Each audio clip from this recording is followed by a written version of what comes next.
So, good evening, guys. Now we're going to uh, build an Laravel API. So, first of all, we're going to set up our environment first. So, I'm using macOS right now, and currently we're going to set it up here on my macOS. But I will also provide the setup for um, Windows that you can also see on the provided information once I upload this video. So now we're going here on my Notion file. So let us install the prerequisites. On Windows, you must have install PHP, install Composer, and then install Git, and then install Node.js. So, here are the four requirements na kailangan nyo or you need in order to run the Laravel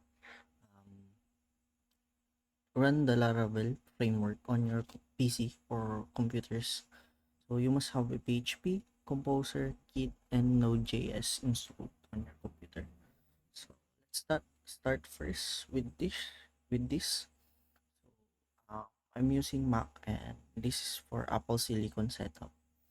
So let us open our terminal, and then let's copy this code.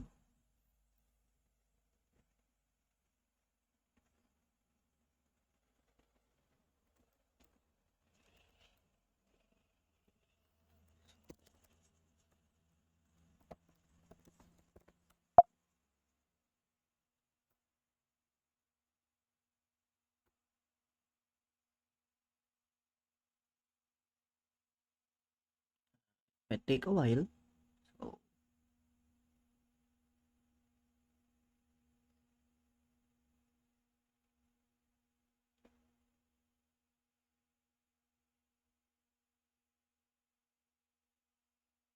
So, this is um not necessarily uh this is for installing Brew, but I already have Brew on my PC, so I don't need to do that.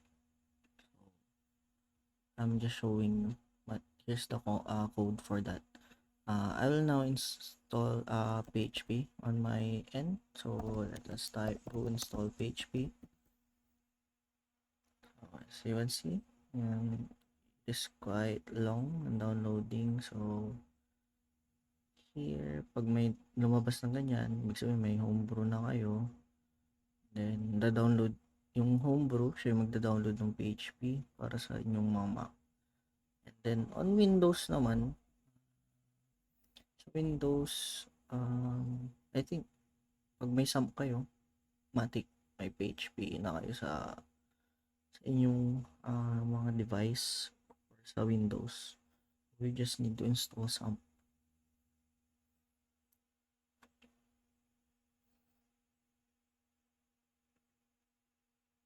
And then, just look up paano nyo install si Composer.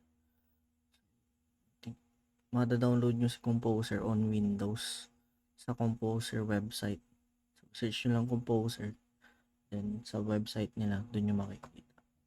Pero on Mac, you can use Brew to download all of that.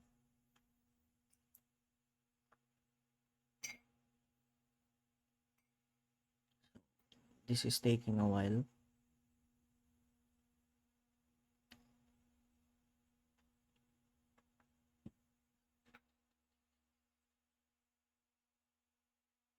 You can skip this video or you can skip this loading video if you are watching this. Then balik na lang kayo if ever na-download dun sa part na na-download na siya lahat.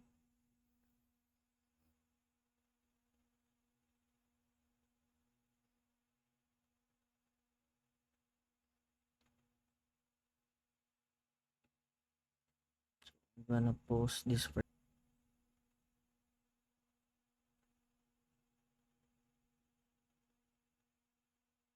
So, ayun, download na. And ito na siya. So, meron tayong PHP. So, next naman natin download is Composer. So, on Mac, you can just copy, paste this to install Composer and then run it. So, ayan, download na siya. Ayun, download na agad. And then, ako ay meron ng Node.js on my computer. So, hindi ko na kailangan i-download. How can you know if you have a Node on your computer? Is type nyo lang to Node V. Pag may lumabas dyan na version, ibig sabihin may Node.js na kayo. Pero pag wala, you need to install it using brew. So, brew install Node. Sa Windows naman, you need to go to Node.js website in order to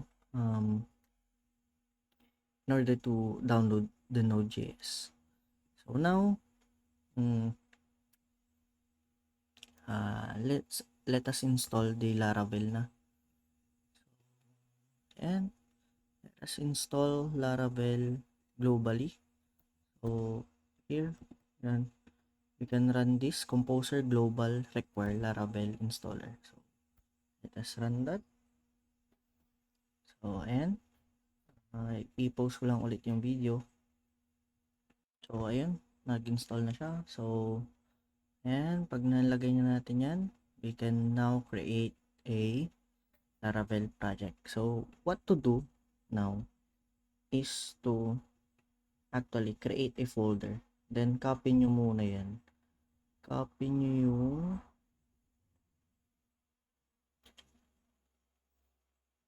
get info tayo. Tapos copy natin yung kanyang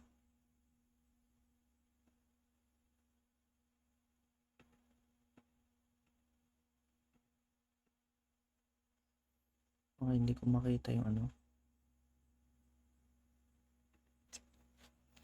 So, magandang gawin dyan. Let us now create kayo ng folder. Dyan. I-delete na lang natin to. Let's just delete this. Laravel tutorial API. Ayan. And then, punta tayo sa VS Code. Open natin si VS Code. Then, open natin yung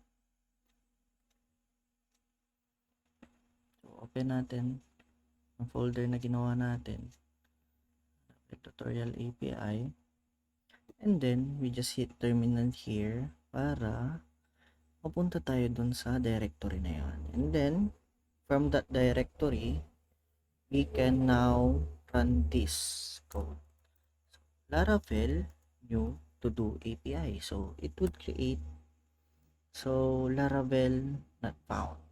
So I guess I need to do this again. Hindi niya nababasa. And then Laravel to do API. So hindi pa rin. I'm gonna think of a solution first. Wait. So after heating up some quick Google search, so I found the problem. So on Mac, we need to do extra work. So let us open this one. CHRC.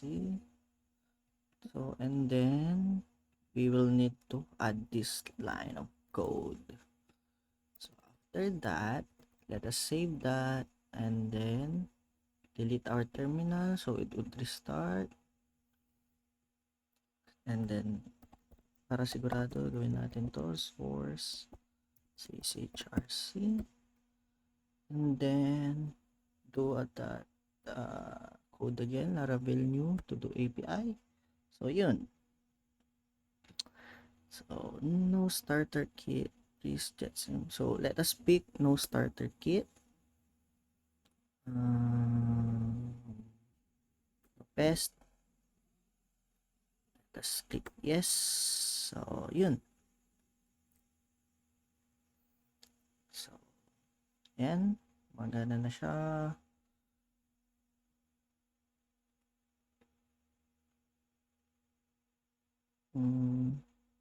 So let us pick MySQL. Yes.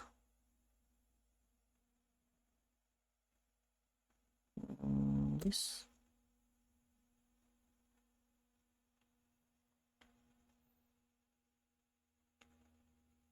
Yun. So, we have successfully installed Laravel on our PC. And then, pag nirun natin to, kikita natin na-install natin si Laravel. So, hindi niya mahanap si PHP Artisan kasi we need to see dito our to-do API. To-do API, we need to change directory and then we need to serve.